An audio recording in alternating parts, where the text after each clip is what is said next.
Hello and welcome back once again to Peter Pan Lore and Peter Pan Facts, this time on YouTube. I am a Peter Pan hobbyist and enthusiast, using my Peter Pan hobbyist enthusiast brain and knowledge to bring you fun facts, lore and trivia, talk about the world of Neverland and the story of Peter Pan. And because this video is on YouTube, that means it can be much longer, probably about 20 minutes or so. So I'm going to be picking up on something I talked about over on TikTok a little while ago that a lot of you had some interest in. So today we're going to talk about all the different creatures that can be found on the island of the Neverland. This does mean, and I am very sorry, Nana the dog is not going to be making an appearance in the video today. Sorry, Raccoon is sorry. So Nana the dog is not going to feature in this video. I am sorry, but she does kind of deserve her own video one day. So if you'd like to hear me talk more about Nana or the Darling family in total, then let me know in the comments below and I'll do a full video about them at some point as well. Alright then, so let's get into it and let's talk about all the fantasy and non-fantasy creatures who are residents of the Neverland. The first one, I think, is a fairly obvious one that most people will know having watched any different variation of this story, and that is the crocodile. We know three main things about the crocodile. Number one is that the crocodile is a female, or at least she is in the novel. So in chapter 5, when J.M. Barrie is describing all the different people who live on the island, he goes through Tiger Lily and her people, the pirates, the lost boys, and then he talks about the beasts, and we will come back to them in a minute. But he then says at the very end of that, last of all comes the gigantic crocodile, and we shall see for whom she is looking presently. Which leads us into our second thing. This crocodile is gigantic. Kind of makes her seem quite scary, and yeah, she is, but mostly if your name is Captain Hook, which is what J.M. Barrie was alluding to in this chapter. He says, we shall see for whom she is looking presently. And this is the third thing that most people probably already know about the crocodile, and that is that she is seeking Captain Hook. She wants to eat him because she has already eaten his right hand, which is why he has the hook instead of a hand. She enjoyed the taste of Captain Hook's flesh so much that she has pursued him from land to land and sea to sea ever since, determined to eat the rest of him. However, there is a sneaky fourth thing that we learn about the crocodile, and that is a warning system for Captain Hook, if you will. Now, this crocodile at some point swallowed a clock, which goes tick, tick, tick, tick inside her. So Captain Hook listens for the ticking, and whenever he hears it, he can run from that spot. However, as Mr. Smee points out to his captain early on in the story, one day the clock will run down, and then the crocodile will definitely get Captain Hook. And this prediction ends up coming true at the end of the story. I'm going to talk next about one of my favourite characters in the lore of Peter Pan, and that is the Neverbird. I don't know if you can see her actually. I built a Neverbird for a mini movie I did. There she is, sitting up in her little tower. There we go. Now, the Neverbird is known as the Neverbird. However, there are other Neverbirds. J.M. Barrie talks to us about how they build their nests and things like that. So we know she is not the only one. There are many Neverbirds, but she is the Neverbird, and she is very important to the story. In both the play and the novel, the Neverbird is the one who saves Peter's life on Maruna's Rock. He is about to drown, left there behind all by himself, but the Neverbird comes along and saves him by giving him her nest. This actually leads us to a fun bit of lore about the future Neverbirds, which is that the Neverbird, as we know from the story, was given Starkey's hat by Peter as a temporary nest. However, she loved it so much that she stayed on the hat for the rest of her days, and the other Neverbirds began to build their nests in the shape of the hat as well. But what do we know about her personally? Well, there's quite a lot we know about the Neverbird. Number one is she is sassy as hell. For this, we need look no further than chapter 9, the Neverbird. So the Neverbird is trying to talk to Peter on the rock. She is trying to tell him, I'm giving you the nest, get into it. But Peter doesn't understand because they can't understand each other's language. The Neverbird gets very frustrated with this, and J.M. Barrie writes that Neverbirds do have very short tempers. She then shouts at Peter Pan, you dunderheaded little Jay, which by the way is an insult we definitely need to bring back. Peter, still not understanding her, is sure from her tone that she is insulting him, so he shouts back, so are you! And then both Peter and the bird both shout, shut up! At each other. Along with her sassiness and short temper, we also learn some other things about the Neverbird in this chapter.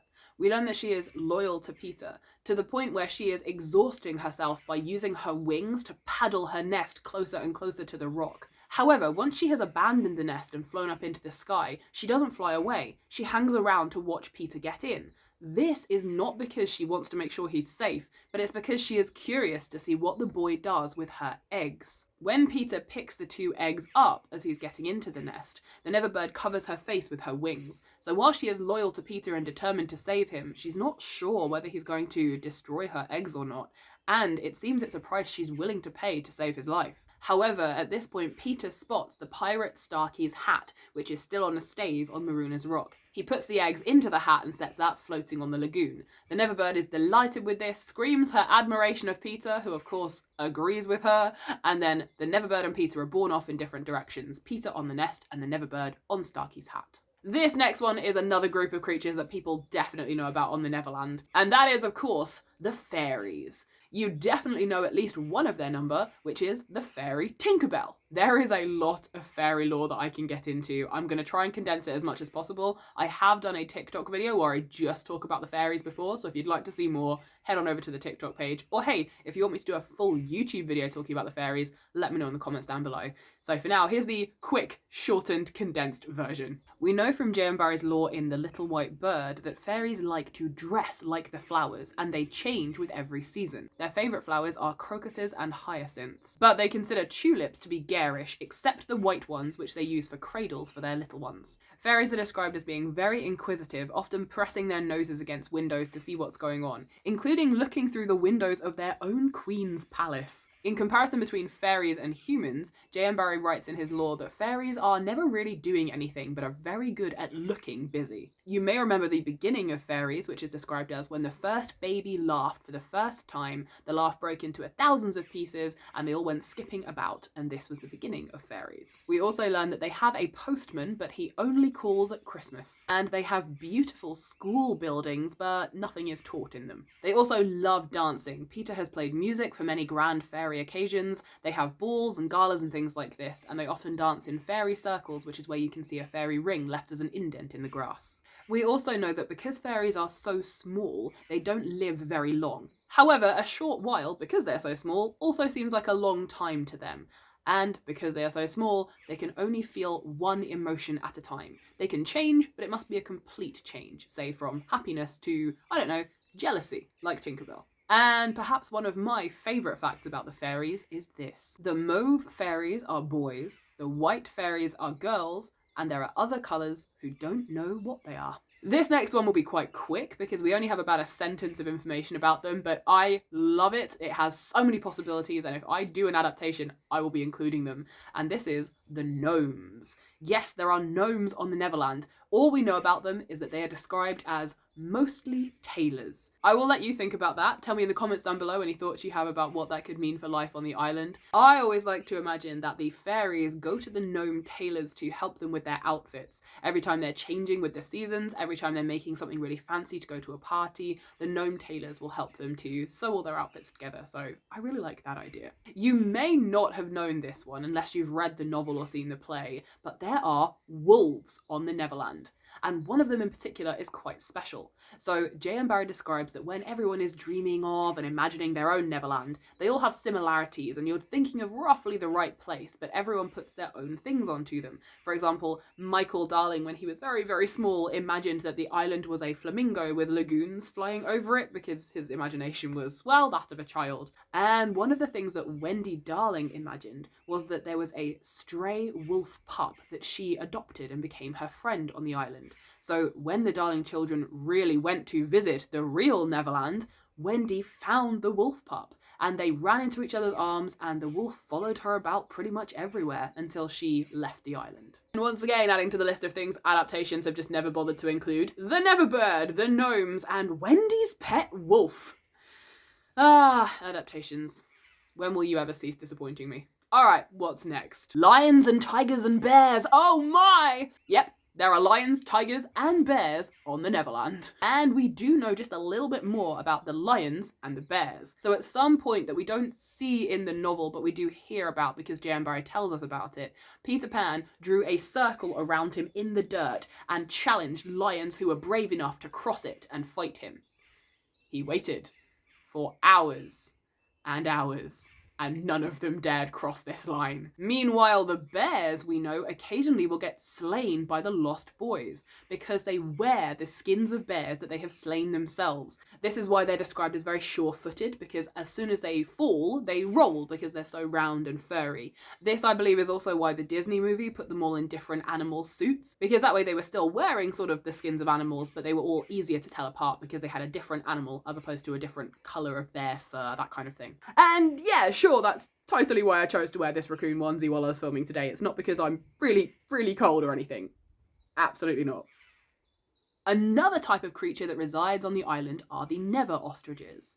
Now, we don't know a lot about them, but we do know that they are musically inclined, especially because of Slightly. And he has managed to make himself a whistle, which he uses to play tunes. And Never Ostriches come and listen to the music and try to join in. And I really enjoy the idea of watching Slightly on a stage, dancing around like a sort of Pied Piper of ostriches. That's just an adorable image to me. So yeah, Never Ostriches as well. They're on the island. What is next? Pigs. The Neverland has pigs. I like to imagine them being all different colours, all different varieties. Some of them are hairy, some of them are small and stout, some of them are cute little funky ones. I really like pigs. Can you tell I live in the countryside? So we know that the Neverland Island has pigs. Sadly, we know this because it's in the description of what the children eat in the home under the ground, along with mammy apples and tapper rolls and things like this. They eat baked pig. So we know pigs exist and are eaten by the Lost Boys. Sorry about that, but there are still pigs roaming about the island, which I think is very, very sweet. Imagine if the fairies taught a pig to fly. All right, we're getting ahead of ourselves. That's another sequel in the works. Let's talk about the final group of creatures I'm going to do for this video. I think it's a good one to end on because it's another very popular type of creature that a lot of people will have heard from, not just the story of Peter Pan, but also other different bits of media as well. And these creatures are, of course, these slightly dark and sinister at points, and, well, they've attempted murder at least once, the mermaids. We know that they live in the coral reefs underneath the mermaid's lagoon, and each of their doors to their homes has a little bell on it. The mermaids are not particularly friendly to Wendy or any of the other Lost Boys. They don't mind Peter though. This is possibly because he is not a mortal human. I'll get into that in a second. So Peter can sit on Maruna's rock with the mermaids, and he sits on their tails whenever they get cheeky, but they will chat to him. However, the Lost Boys and Wendy, John and Michael are not allowed to get very close to the mermaids. They don't join in with any of their games. The mermaids do play bubble games in the water, but they will never join in. They will just watch from afar. When Wendy and Peter are stranded on Maruna's rock and have both passed out, some of the mermaids creep up and try to drag Wendy under the water with them. But Peter wakes up and saves her. However, the mermaids trying to drag her under is nothing new. We also know that the mermaids call to the moon, and in a sinister twist, if it wasn't sinister enough that they try to drown people, we are told that at the turn of the moon, that is when the mermaid lagoon is dangerous and mortals should not go there. I like all the implications of this. Let me know in the comments down below. What do you think happens at the mermaid's lagoon at the turn of the moon? I imagine it in a sort of... If you look at the folklore around mermaids and vampires and werewolves, that kind of thing, there is some interesting vampiric folklore that can be attached to Tiger Lily and her people. Ask me about that in another video. That's too much to go into right now. So back to the mermaids. We know that they call to the moon. They sing this kind of thing, and it's all quite eerie and haunting over the waters. The moon, of course, has an effect on the tides and things like this. So it does make sense to tie the mermaids and the moon together. But what then happens at the turn of the moon? Well, as far as I could look up, we've got the full moon and then the turn of the moon, which, as far as I can understand, and I do like it this way, so hopefully it's right, is when the moon is changing, making a new cycle, essentially, I think. So there's almost next to nothing in the sky, so the moon has almost completely disappeared.